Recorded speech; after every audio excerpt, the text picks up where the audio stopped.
सह्याद्री व्याघ्र प्रकल्प परिसरातील गावांमध्ये वाढत्या वन्य प्राण्यांच्या हल्ल्यांमध्ये शेतकरी त्रस्त। चांदोलीत शेतकऱ्यांनी जन आंदोलन करत वन विभागाला दिला 21 दिवसांचा अल्टिमेटम।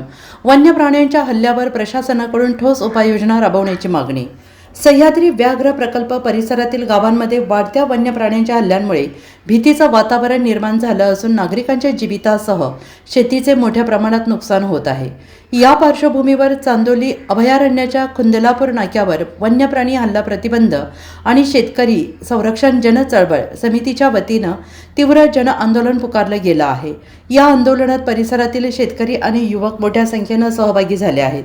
बिबट्या, रानगवा आदी वन्य प्राण्यांचा मानवी वस्तीत वाढलेला वावर धोकादायक ठरत असून निष्पाप नागरिकांवर जीवघेणे हल्ले होत आहेत। लहान मुलांपासून ते शेतकऱ्यांपर्यंत अनेकांवर हल्ल्यांच्या घटना घडल्याने ग्रामस्थांमध्ये संतापाचं वातावरण आहे। मात्र प्रशासनाकडून ठोस उपाययोजना होत नसल्याची नाराजी या आंदोलनाच्या माध्यमातून व्यक्त करण्यात आली आहे।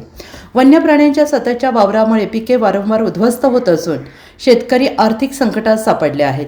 शासनाकडून मिळणारी नुकसान भरपाई अपुरी आणि विलंबाने मिळत असल्याने परिस्थिती अधिकच गंभीर बनली आहे। भीतीपोटी काही कुटुंबांनी स्थलांतर करण्यास सुरुवात केल्याने सामाजिक अस्थिरता वाढत असून शाळकरी मुलांमध्ये मानसिक भीती निर्माण झाली आहे। 21 दिवसात मागण्यांवर ठोस निर्णय न झाल्यास उग्र आंदोलन छेडलं जाईल असा अल्टिमेटम यावेळेस देण्यात आला आहे। तसेच आम्हाला बिबट्या पाळण्याची परवानगी द्यावी अशी मागणी आंदोलकांनी केली आहे।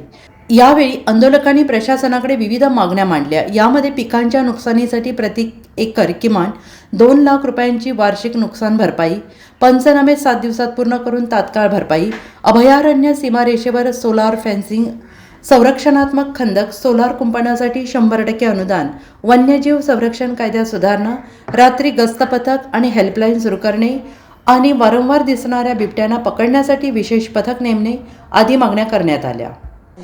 सह्याद्री व्याघ्र प्रकल्पामध्ये नवीन वाघ आणून सोडले आणि हे वाघ अंत्यवेळी कोणतीही उपाययोजना ह्या फॉरेस्ट किंवा वन अधिकाऱ्यांनी केली नाही आहे। परिणामी इथल्या प्राण्यांना वाघाची सवय नव्हती।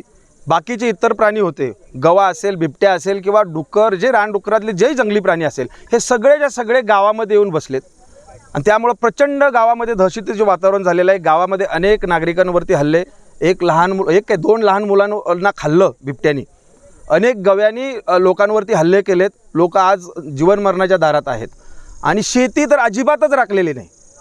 आज 10-10 टन करणारा शेती आज त्याला 2 टन 1 टन पण होत नाही ऊसाची शेती। बाकी शेती तर पडलेलीच आहे आणि जंगली वांढरं असतील, माकडं असतील, यांनी तर एवढं गावात 200-200, 300-300 येऊन राहायला लागलेत। तर ही भयानक परिस्थितीला इथल्या शेतकऱ्यांची जीवन मरणाची परिस्थिती झालेली आहे। जगायचं कसं इथल्या शेतकऱ्यांनी?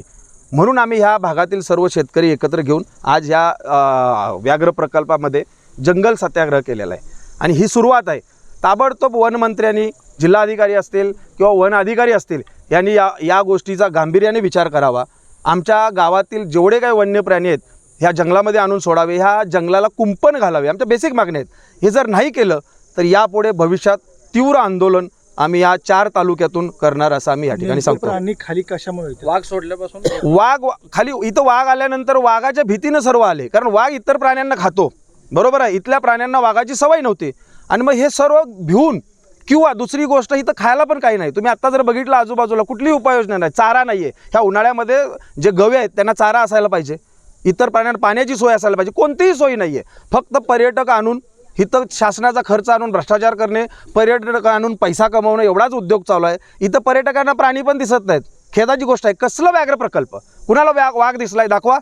पण फक्त हे शासनाला कुठला तरी व्याघ्र प्रकल्प डेव्हलप केला दाखवायचा आहे, पण त्याच्यावर खर्च करायचा नाही। त्यामुळं नागरिकांच्या जीविताशी खेळ होतोय।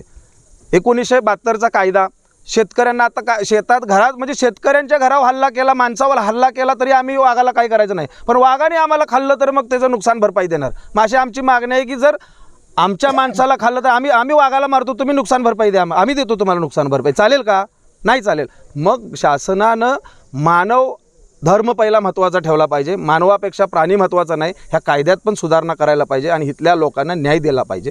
या ठिकाणी बिबट्याचा कसा पद्धतीने बिबट्या असेल, गौरेडा असेल, रानडुक्कर असेल, यांचे हल्ल्याचे प्रमाण भरपूर वाढलेलं आहे। पूर्वी फार कमी होतं, पण आत्ता हे वाघ सोडले ना त्यापासून भरपूर प्राणी गावात खाली आलेत आणि प्रमाण अधिक वाढलेलं आहे। बिबट्या पाळायची तुम्ही मागणी करताय ही का? हां बिबट्या पाळायची तुम्ही अहो आमच्या गावात कुत्रं ठेवलं नाही. आज जंगली प्राणी इथं आले, मग बिबटे आमच्या गावात आले, ते जर हे रेस्क्यू करू शकत नाहीत, ते इकडं आणू शकत नाही, तर ते गव्हर्नमेंटचं किंवा सरकारचं असं मत आहे, वनमंत्र्याचं असं मत आहे की सहजीवन जगा. मग सहजीवन असं जगता येतं का?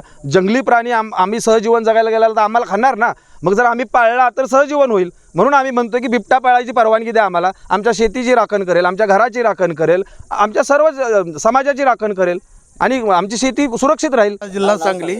माझं नाव सावळा भाऊ पाटील.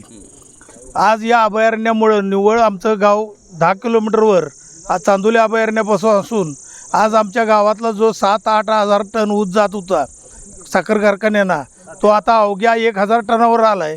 आणि ह्याचं कारण म्हणजे ऑक्टोबर महिन्यापासून वन्यप्राणी, गवा, डुक्कर वगैरे हे सगळे वन्यप्राणी आमच्या ऊसातून हिंडतात. ऑक्टोबरला जसा वरचा हिरवा चारा वाळू लागला की गव्यांनी खालच्या नागरी वस्तीत शिरकाव करतात आणि ऊसाच्या शेतातनं वगैरे ऑक्टोबरपासून फिरतात. त्यामुळं ऊसाचं पूर्ण नुकसान होतं आणि फेब्रुवारी मार्चपर्यंत ऊस जायला तोपर्यंत आमचं अवघड 1 एकराला 10 टनाचं ॲव्हरेज पडत नाही. इतकी गंभीर परिस्थिती आमच्या मंदुरगावची झाली आहे. आणि शासनानं जे अभयारण्याला कुंपण घालतो म्हणून त्यावेळेला प्रस्तावित केलं होतं, ते त्या कुठल्याही पद्धतीचं अभयारण्याला कुंपण नसल्यामुळं हे वन्य प्राणी संपूर्ण नागरी वस्तीत आणि गावात शेतशिवारात फिरत आहेत. याची शासनानं तातडीनं दखल घ्यावी व वरच्या वरिष्ठ पातळीवर कार्यवाही करावी. मी सुहास पाटील. माझी रेठरे तालुका शाहवाडी या ठिकाणी जवळपास 6-7 एकर जमीन आहे. या ठिकाणी मी पूर्वी जवळपास 350-400 टन ऊस काढत होतो, पण या ठिकाणी जंगली गवे आणि जंगली श्वापदाच्या त्रासामुळं जवळपास आज 20-25 टनसुद्धा खर्च आम्हाला निघेनासा झाला आहे. तर या ठिकाणी आम्ही आमचं निवेदन शांततेच्या स्वरूपात दिलेलं आहे. तानाजीराव बोलले त्या पद्धतीनं जर 21 दिवसात जर शासनानं आमची दखल नाही घेतली तर या पुढचं आंदोलन आमचं शासनाला परवडण्यासारखं नसणार आहे. एवढंच या ठिकाणी सांगतो. राजवाडा, उकळू तालुका, शेवाडी जिल्हा कोल्हापूर. आम्ही चांदोली अभयारण्याच्या शेजारील गाव आहे आमचं उकळू आणि मंदूर. या गावची जवळजवळ 1000 ते 1200 एकर जमीन पडून आहे. कारण जंगलातलं जे प्राणी आहेत या जंगलाला कुंपण नसल्यामुळं ते खाली शेतात येत आहे आणि शेताच्या भीतीमुळे गेली 15 वर्षे ही जमीन आमची पडून आहे. तर आमची सरकारकडे एक मागणी अशी आहे की ह्या पडलेल्या जमिनीचं आमचं भुईभाडं म्हणून जसं उसाला दर प्रति गुंठ्याला मिळतात त्याचा हिशोब करून आम्हाला हे मिळावं आणि ह्या प्राण्याचा बंदोबस्त करावा आणि चांदोली अभयारण्याला कुंपण घालावं.